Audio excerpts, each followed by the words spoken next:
तीन दिन के भूख तेरे आवत झर झर रोवेली हो।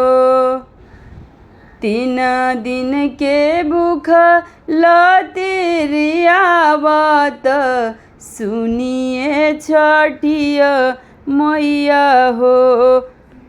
नाही दिहनी गोदी में लालनवात घटिया कैसे आई बद उरवा कैसे भरब हो।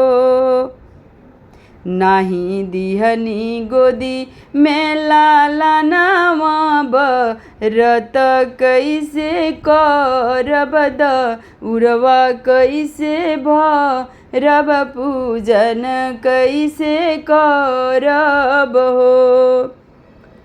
ओही रे समय या छठिया मैया दुनिया भरम करे हो। कार्तिक महीना वहाँ छठिया मैया दुनिया भरम करे हो। कवन देवतिरिया वा पुकारेलु रो वल सुनियाइले हो। काहे तिरिया वा पुकारे रो वल सुनयाइले हो।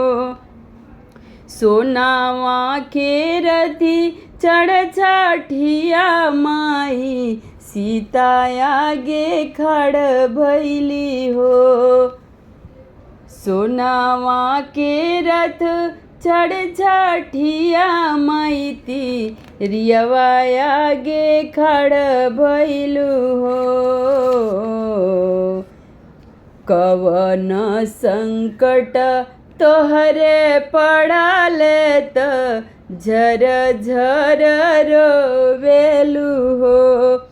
कवन संकट तोहरे पड़ले त झर झर रोवेलू हो।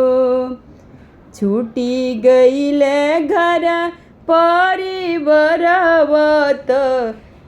केहू नहीं पूछेला हो। छूटी गईले घर परिवारवत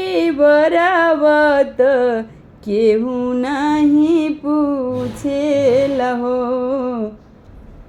छठी माई कब से कवन हमर कसुरावल लन नाही दिहानीन हो।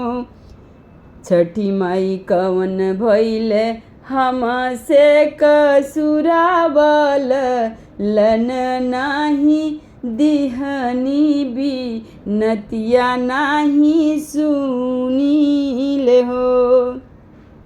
जिन रोवे बेटी जिन रोव तिरियवान हो।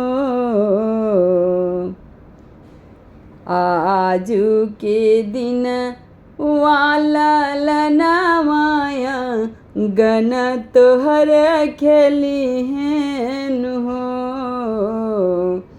आजू के दिन वाला लनवाया गन तोहर खेली